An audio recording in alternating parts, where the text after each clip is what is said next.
Well, good evening, good afternoon, good morning, good night, wherever you are in the world. This is Dr. Jacqueline King. And as I always say, we bring amazing people to you doing amazing things. And of course, today will not disappoint you. We have the handsome, talented James T. Lane with us. James is multi-talented.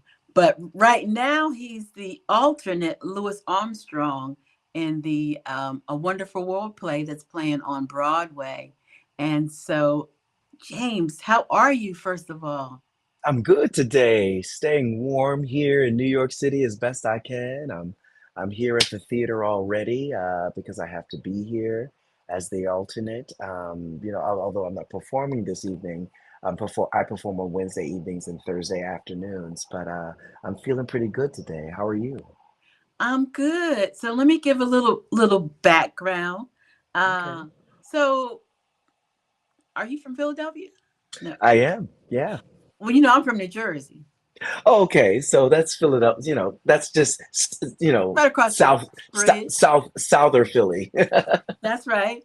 And so you have been in quite a few plays, right? Yeah. Hmm. The Scottsboro Boys, A Chorus Hmm. Line, Chicago. You were Billy Flynn, Amos Hart, Kiss Me, Kate. You were Paul King Kong. Um, God, you were what? Richie? Was it Richie and what? A Yeah, Chorus Richie Line? Walters in a chorus line. Yeah, yeah. Tours. You toured on Ain't Too Proud to Beg. You were Paul Williams. Uh, what is Cinderella? Wait, hold. What's that? Yeah, I did a national tour of Cinderella with Eartha Kitt. Yeah, Wow, wow. yeah. The Eartha Kid. The Eartha Wow, Kitt. that's amazing. And you just have so much. You're an award winner, a Hmm. triple threat. That's That's what right. you call yourself. And so yeah, I'm just excited to have you here. I'm glad that we connected on Instagram. Instagram is a Hmm. great way to connect. You are doing the darn thing. And you sang at Madison Square Garden uh, Yeah. a couple weeks ago, a week or so ago. You said it's amazing how you and the other James, and both of your name is James. This is kind of crazy anyway. The two Jameses. Yep. Yeah, so did you have to train your voice? How did you do that? Well, I would say, may I call you Jacqueline? Is that okay? Jacqueline's fine. Okay. I would say, Jacqueline, that, you know, the Louis Armstrong voice didn't just start when I started rehearsing A Wonderful World, the Louis Armstrong musical. That in order to be able to do that, um, I had to come through and pay attention to years and years of voice training and Oh, discipline. okay. Yeah, in terms of like my voice, the voice that I sing with all the time. So by the time that a part like this comes along, the deck is stacked. The discipline is there, the technique is there so that I can do this really crazy thing Hmm. that Mr. Louis Armstrong is known for, and the thing that it actually happened to Lewis, if you don't mind my explaining, is that Please. he, he, in his late teens and early 20s, he suffered like damage to his vocal cords. Mm. He was putting something called Friar's Balsam to, when you have a cold and people got these remedies. Well, the remedy that somebody gave him or that was suggested was Friar's Balsam, which is an antiseptic. And you're supposed to like drop it in, and he was overdoing it and then still singing and coughing on top of that. So over time, his vocal cords hemorrhaged. And Oh. when you play the trumpet, there's a extreme amount of pressure on the cords and on your throat. And so after years and years and years of use, it we've come to know that voice that Lewis has today. I don't have that voice naturally. So what we do as artists is that we make sure all of the things around the instrument, your vocal folds, are healthy, i.e., good vocal technique, hydration, rest, warming up, cooling down. So we have make sure all of those things are in place so that we can do this very, very trying, unhealthy thing, very taxing thing for the voice to produce that sound. Yeah, Wow, that's amazing. yeah. And So you're saying, wow. How long of voice training have you had? How much voice training have you had? oh goodness, well, I discovered that I had a voice when do you remember Benson? Yes. Robert Guillaume? Yes. So I went to an elementary school for the performing arts, and I found out that Benson, Robert Guillaume, was the first African American Phantom for the Phantom of the Opera. And I said to myself, I was must have been like in third or fourth grade, if he can do it, because he's a brown chocolate skinned guy like me, if he can do this thing called theater, I can do it too. So I really started to pay attention to the voice. Doreen Amaro was my first voice teacher. And then I found a couple of them. But when I moved to New York City, I had a voice teacher called named Richard Lissamore. But the bulk of my voice training here in New York City has been with a woman named Susan Icorn Young. And I started working with her, interestingly enough, on a particular voice of the voice of Ray Charles when they were going to Mm. do a Broadway show about him. So we started to work, and Susan's like a one-stop shop. She's Mother Earth, but she's also like opera technique, also with like vocal styling. So I was able to get all that and I've been working with her since 2009. So that's almost 15 years now. And then so the setup was great to start working with Derek Rosenblatt, who is a great voice coach in particular unique styles of voice. He worked with the gentleman who played Beetlejuice, Mhm. Alex Brightman, and lots of other Broadway professionals. So with Derek and with Susan Icorn Young, we were able to build and sustain the Lewis voice. Wow, that's amazing. And so now you say that Lewis, his voice got messed up and that's how it got raspy. Yeah, yeah, yeah, Who yeah. knew that? Right? He thought you just popped out like that. But he was a heavy smoker, a heavy Oh, I didn't drinker. know that either. Oh yeah, he loved his Mary Jane, Oh, and oh, he smoked that. you smoke that among lots of, like cigarettes and stuff like that. But he just lived well. He lived well and full. He was a jazz musician, so they had a good time. And then on top of the vocal damage, and a lifetime of drinking and smoking and living the fullest to the fullest, we get that beautiful, beautiful sound that's full of life, right? Full of, you feel everything that he conveys through the lyrics. That's interesting. I was amazed when I didn't see you. You I weren't don't think there when so. I came. Okay, No, because I would remember you. But I was amazed at his story, and the story that nobody really knew. Four hmm, wives. I mean, who knew? I mean, I didn't know. right. He was a piece of work, an activist, He certainly was. and he was an activist in his own right. Hmm. Yeah, So yeah, yeah. talk a little bit about that. Well,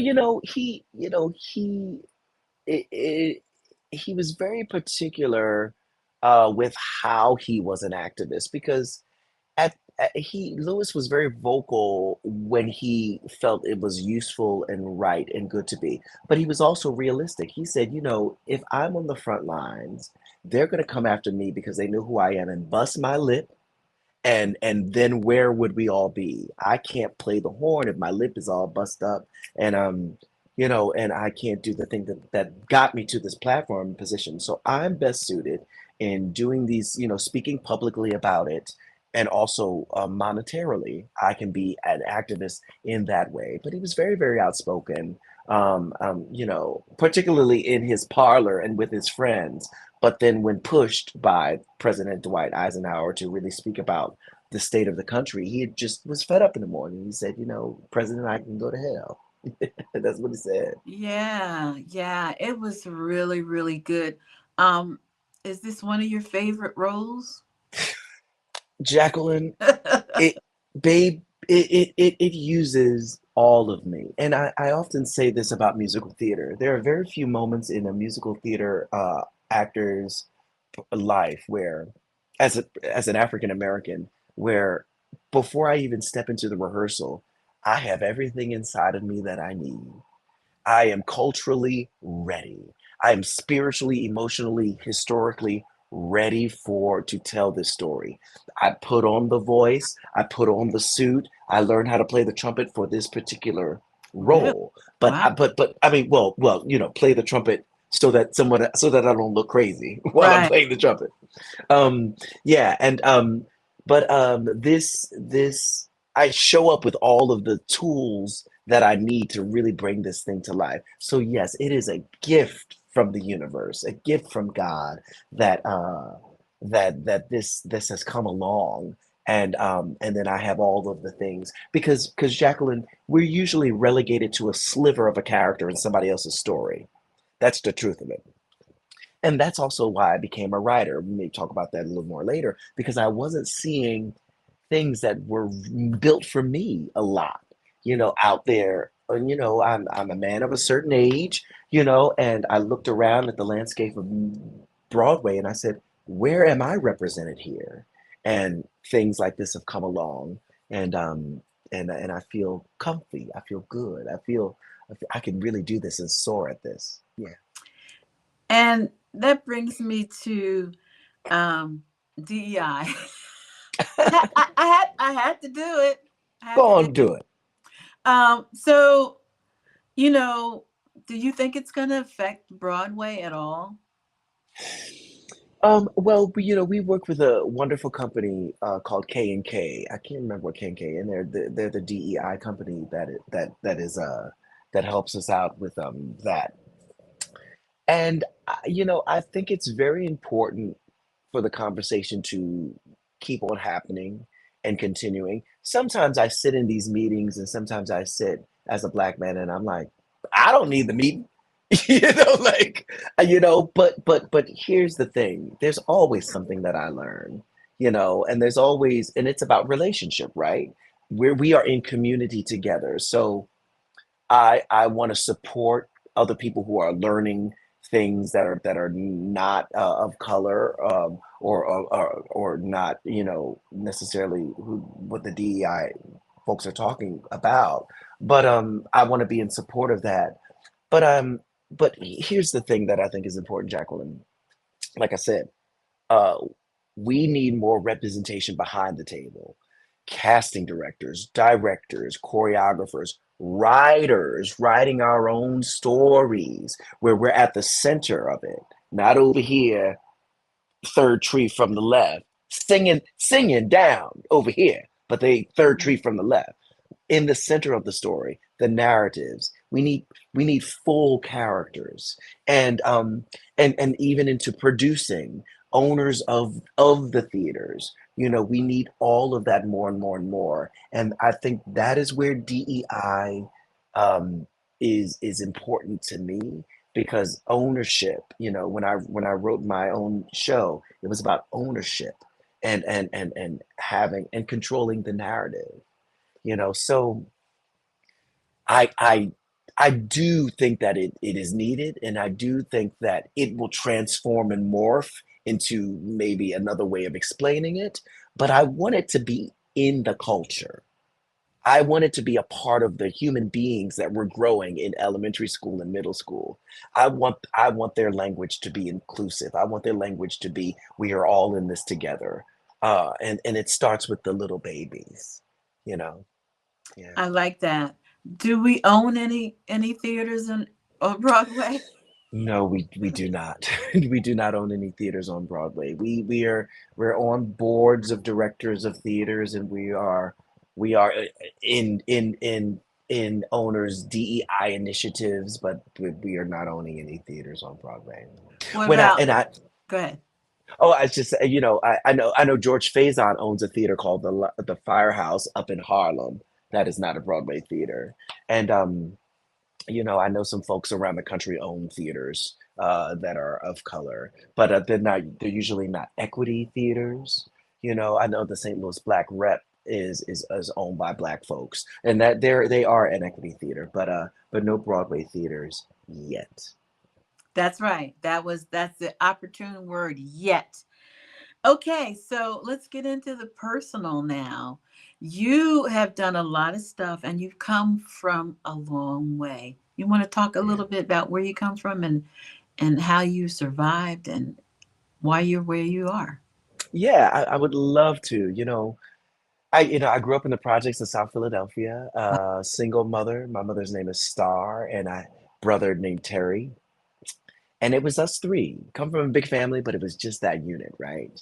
And my mother lied and said that I that we were in another neighborhood so that I could go to an elementary school for the performing arts. Jacqueline, that does not happen. An elementary school for the performing arts is very rare. And at that place, I had that place was actually desegregated with an arts program. So it became a magnet school for an arts program. It was all in an all black neighborhood, but then the arts, everybody was there. So it was a real melting pot. Jacqueline, I just had my elementary reading teacher come to see the show. Like Mm, that is how wow. connected I was and still into my roots, of the people who made me and nurtured me and secured ballet slippers for me. So that's where I come from. I come from really good nurturing teachers and parents my God, I had a godmother who paid for my dance lessons. I had a mother who worked at the school as a volunteer, and then that moved into a teacher's aide, and that moved into, working in the office. So that's where I come from, South Philadelphia. I went to a high school that was a music school. So, and then I danced after school and on the weekends. So, and then I mentioned George, Benson, Robert Guillaume. I knew that this musical theater thing was out there and I had to do it. And my uh, senior year of high school, and this was when we were just getting computers in the classrooms. So while everybody was playing computer games, I was writing letters to colleges that I wanted to go to because I knew I needed a full scholarship. I love it. I needed it. And instead of when I wasn't playing computer games, I was writing, after I've sent in the application, I would write a follow-up letter saying, hey, my name is James. I'm into this and I want to come to your school. And so when I went to audition, I'd walk into the door and they'd be like, there's that James person that wrote that letter. And so they had eyes on me. And then I had the stuff to back it up. So it wasn't just smoke and mirrors. It was an introductory letter so that your eyes could really focus on me. And so I ended up picking, I must have gotten full scholarships to about 5 or 6 schools. I Wow. ended up, yeah, it was astonishing. But there was a lot of ego going on. My head was just getting bigger and bigger and bigger and bigger and bigger. Couldn't tell me nothing. It's like bong, bong, bong. And I went to Carnegie Mellon University, and at Carnegie Mellon, full scholarship, full ride. And I think tuition now is about up to $80,000 a year. Oh, When I wow. was going, it was 50,000 and a year. And Mm, they they didn't let you perform your freshman year. And so much of my self-esteem was wrapped up in my performing. It was my identity. And I said, "Well, I'll show you." And I left the school, Jacqueline. Full scholarship, left the school. wow. Went to Penn State, and it was a better fit. It was a better fit. I could perform, I could express myself, but I still there was something inside of me. So I left Penn State after working with a great teacher there named Spence Ford and other great teachers. The head of the program was a gentleman named Carrie Lipkin, the music theater department. I dipped over into the music department a lot and had teachers like Dr. Anthony Leach, who was a wonderful, wonderful music teacher, professor there, and gathered all of the jewels. And then when I was felt that I was full enough, I went out and struck out on my own. And then I was in Europe. I went to an audition in New York City and got a European tour of Fame the musical. So I Wow. went to Europe, 19 years old in Zurich, Switzerland. I felt like I was Tina Turner. It was just, I always tell the students that I work with, travel and see the world because you don't even know what you don't know. And and just it just opened up my world so much more. And I came back to the United States, and then I did the national tour of fame. And on that tour, I tore my Achilles tendon, Oh, which is like, this is changes the trajectory of your career. And I was 22, so I was doing that Superman thing. I was thought I was invincible, and then this happened, and so I was on the couch, and then friends of mine were just like, "Hey, you want to try this? You want to try this drug?" And I was like, "Well, I'd oh, never done wow. anything like that before, like it's so sure." And I have a history of alcoholism in my family, but you know, I didn't think what I was doing was related to my Uncle Sonny who drank Budweisers in his chair all day. Like I didn't know that that was the same thing. It's the same disease. And so before I knew it, I was spending all of my money, I was ruining relationships. I was not showing up for work. I was doing all of the things and slowly deteriorating my body. And by the end of that show that I was the star of, they were sending me home. They couldn't get rid of me fast enough. And then I drug along the bottom for another 2 years in Philadelphia, and I was arrested. I was Oh my gosh. homeless. All of the You went things. through the whole gamut. I went through the whole gamut, and it's the way that I describe kind of being plucked out of that mess was that do you remember the movie The Never Ending Story? It was like a fantasy movie, and some of your viewers may know what this is, but so there was this big dragon looking thing, Falcor. He looked like a big Labrador retriever, but he was a dragon. And then Atreyu was the main character, and Atreyu was in like quicksand, and Falcor had a message. Was somebody sent Falcor to go get Atreyu, but then there was this like beast that was hunting Atreyu, and just as the beast was gonna snap Atreyu out, like get him, Falcor lifted him up and out and placed him on solid ground. And Jacqueline, in the nick of time, in the nick of time, I was Everything saved is in God's timing. If in you're God's just time. tuning in, we're with James T. Lane. I had to redo the broadcast, so I don't have your name up there. Uh-huh. He is a celebrity. He's the alternate for A Wonderful World, Louis Armstrong's story, which is now playing on Broadway. Studio 54. And if you don't go see it before February what, 23rd, yeah. 23rd, you will miss it. If you're in New Mhm. York, New Jersey, our New York and New Jersey people, you have to go see it. I've seen it. It's amazing. Your story is amazing, and you're a walking miracle and a testament to what you can do in spite of where you come from. And That's that's right. what we try to present to our audience. With having close to 4 million followers, people are from all kinds of Mm, backgrounds and have all kinds of challenges. And some, suffer mental illness, depression, whatever.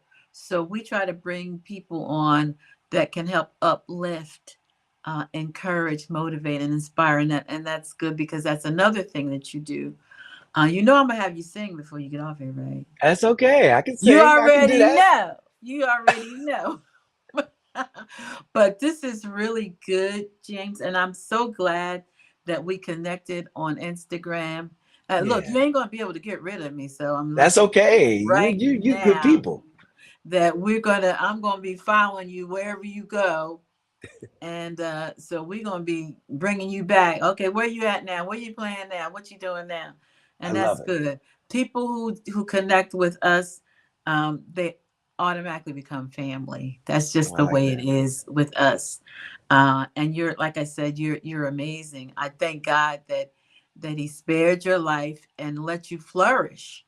We Hmm. have so many young Black boys that are we're losing them, to be Hmm. quite honest with you. And they don't have a James T. Lane to mentor them or to tell them Hmm. that, yes, they can. We need more of this.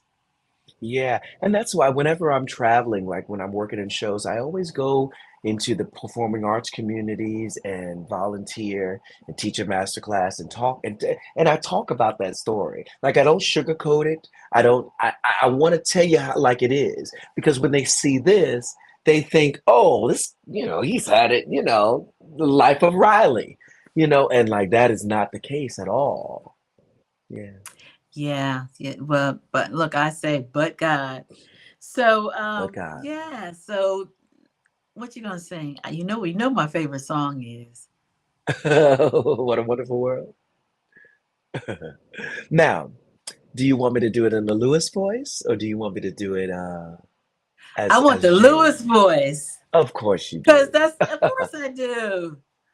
Okay, so I'll sing a snippet of it. I won't. I don't. You don't have to You won't do sing. the whole song? No, Okay, no, no. okay. I'll So let you get okay, away with that this time. okay.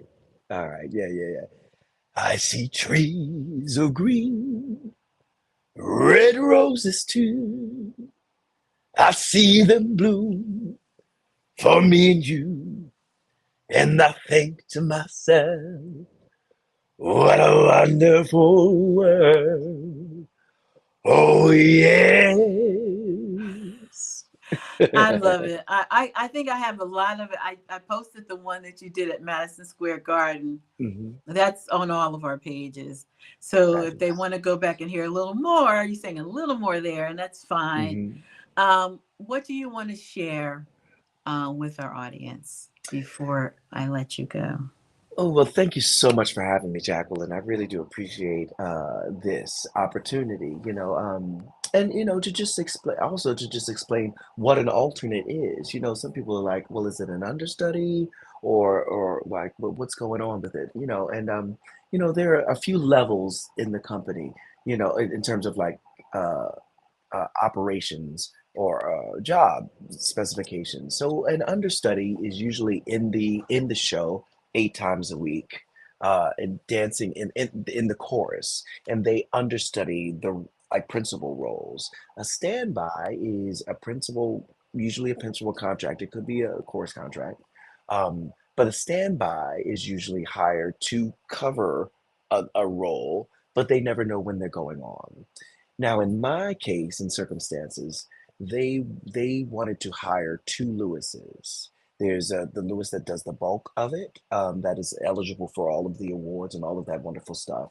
But then there's a Lewis that basically works the night shift, that works lesser hours, same job, just lesser hours. And an alternate is a principal role. So I'm specifically hired to play the role for a specific number of performances each week.